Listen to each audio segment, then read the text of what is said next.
राम राम मंडळी, आपल्या सर्वांचे विदर्भ ऑथेंटिक या चॅनलवर मी देवकी अगदी जोरात स्वागत करते बरं का. आणि हो, जेवढ्या जोरात मी स्वागत करून राहिली ना मंडळी, अगदी तेवढ्याच जोरात तुम्ही लाईक, शेअर आणि सबस्क्राईब करायला विसरू नका. आणि हो, कमेंट करूनही नक्की सांगा की तुम्हाला रेसिपी आवडते की नाही आवडत आणि कोणत्या रेसिपी बघायला आवडतील. तर मंडळी, गोष्ट अशी आहे की आपल्या चॅनलचं नाव आहे विदर्भ ऑथेंटिक, हो की नाही. आणि आपलं असं ठरलंही आहे की आपण यावर जास्तीत जास्त, बरं का, लक्ष द्या, जास्तीत जास्त आपल्या विदर्भातल्या रेसिपी दाखवणार आहोत, हो की नाही. पण कधी कधी काय होते, आपल्या घरचे लेकरं बोलते की आई मला हे खायचं आहे, मला ते खायचं आहे, म्हणून आपल्याला काही वेगळ्या रेसिपी म्हणजे परदेशी रेसिपी पण करावी लागते. त्यातीलच एक रेसिपी आजकाल सर्वांच्याच आवडीची आहे बरं का. आणि जागोजागी त्याचे ठेले असते आणि ते खूप चालते पण, आणि लोक त्याला आवडीनं खाते पण. आताला काही लोक म्हणते हेल्दी, तर काही लोक म्हणते अनहेल्दी. तेच म्हणजे काय हो, आता तुम्ही सुरुवातीला पाहिलंच ना, मोमोज. हो मंडळी, मोमोज तसं तर हा म्हणजे आपल्या भारतातील जे सिक्कीम साईडला आहे तिकडे केला जातो. आणि तसा तो विदेशातही खूप ठिकाणी चालते बरं का. शायद तिबेटमध्ये वगैरे तिथे जास्त राहते, पण आपल्या सिक्कीममध्ये बनवलं जातं. तो वेगवेगळ्या प्रकारे बनवलं जाते. तर आपल्या इकडे आता आपण आपल्या स्टाईलनं बनवू, म्हणजेच कसं का विदर्भ स्टाईलनं. चला ट्राय मारून पाहू.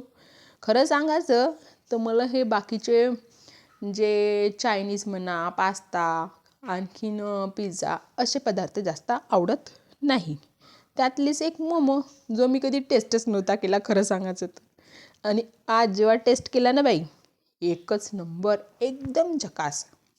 खरंच सांगत आहो, स्वतःच्या तोंडानं स्वतःची तारीफ करू नये म्हणते, पण ही तारीफ मी नाही, माझी जीभ करायला लावते बरं का. कारण की तो झालाच एवढा टेस्टी होता की तुम्हाला काय सांगू. फर्स्ट टाईम बनवला पण एक नंबर झाला होता बरं का. आता बघूया आपण त्याची रेसिपी कशी बनवायची. त्याच्यासाठी का करायचं, काही नाही करायचं, बस एक घरातली एक पिशवी उचलायची आणि सोबत 100 रुपये घ्यायचे आणि जायचं भाजीवाल्याजवळ, ठीक आहे. आणि भाजीच्या ठेल्यावरून किंवा भाजीच्या दुकानातून घेऊन या मस्त ताजी ताजी पत्तागोबी, गाजर, शिमला मिरची, पातीचा कांदा, साधा कांदा, अद्रक लसूण तर आपल्या घरी राहतच, हो की नाही. त्याचा काही विषय नाही. आणि झटकापट मोमो होते रेडी बरं का. तर आता काय करायचं बरं, ज्या काही भाज्या आहेत त्याला पहिले स्वच्छ घ्या धुवून.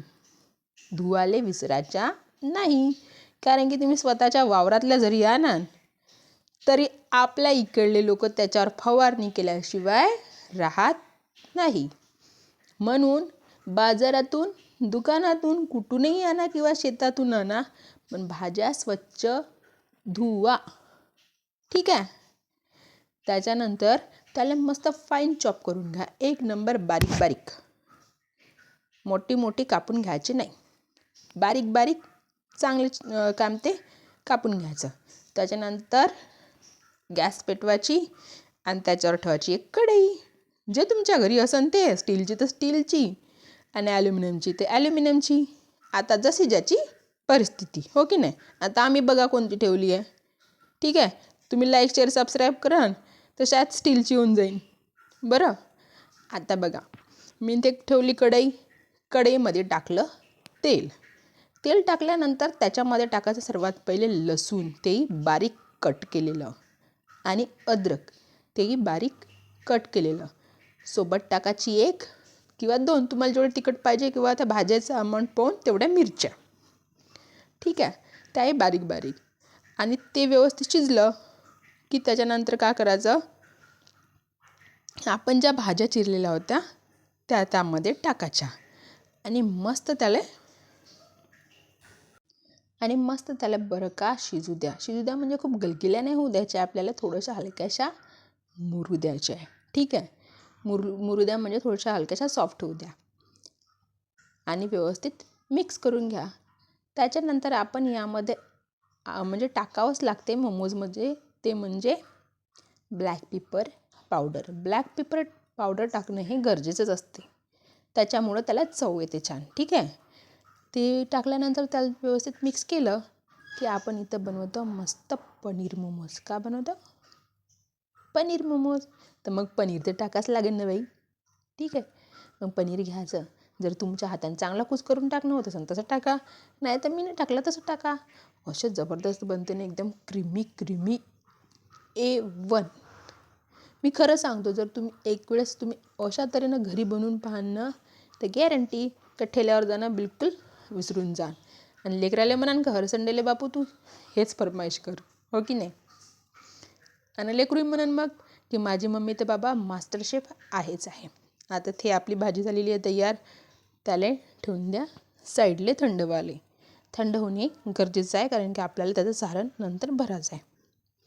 आता इकडं त्यासाठी आपण करत आहोत सारण बनण्यासाठी डो तयार. त्यासाठी काय करायचं, मैदा घ्यायचा.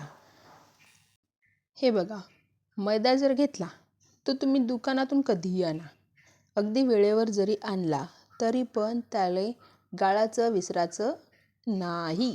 त्याला गाळूनच मगच यूज करा. ठीक आहे, त्याला गाळून घ्यायचा चांगला. त्याच्यामध्ये थोडं चिमटभर मीठ आणि थोडंसं तेल टाकायचं आणि मस्त त्याला मळून घ्या. मळताना खूप ढिलाई मळायचं नाही आणि खूप कडकही नाही, नॉर्मल डो ठेवायचा. बघा, अगदी या प्रकारे मळून घ्यायचं. याला तर काही टेन्शन नाही राहत ना. आणि मग येते भराची बारी. आता तुम्ही म्हणाल की आम्हाला तसं भरता नाही येत किंवा आमच्याजवळ काही साचे नाही फाचे नाही, असं कसं काही राहत नाही बाई. तुम्हाला मोदक तर भरता येते ना, तर तशा प्रकारे भरा. नाही मोदकासारखं भरता येत तुम्हाला, जसं भरता येते तसं भरा. आणखी कोणती नवीन काम ते तरीका शोधा की तुम्हाला कसं भरता येते. आता बघा मी न कसं भरले आहे, वाटते की नाही किती छान दिसत आहे बघा. आता जर महत्त्वाची टिप म्हणजे का, जर तुम्हाला स्टीम मोमो करायचे आहे तर याला कमीत कमी 20 मिनिट स्टीम करायची. कमीत कमी आधी 5 मिनिट थोडीशी गॅसची फ्लेम थोडीशी मोठी ठेवायची, नंतर मिडियम आचेवर 20 मिनिट स्टीम करायचे. ठीक आहे, पण जेव्हा आपण याला म्हणजे मोमोज ठेवत आहो ना, तेव्हा सर्वात पहिले काय करायचं, त्या चाळणीला तेल लावायला विसरायचं नाही, नाही तर आपले मोमोज हे होऊन जाईल.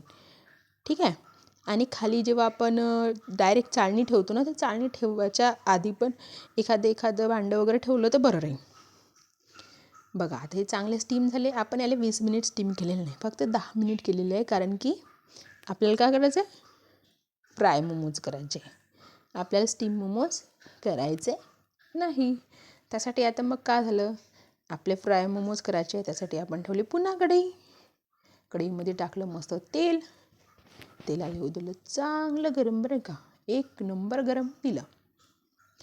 आणि गरम झालं की त्याच्यामध्ये आता आपण मोमोज मस्त तळून घ्या. आणि खरंच सांगतो, हे मोमोज एवढे चांगले वाटते ना का तुम्ही विचारू नका.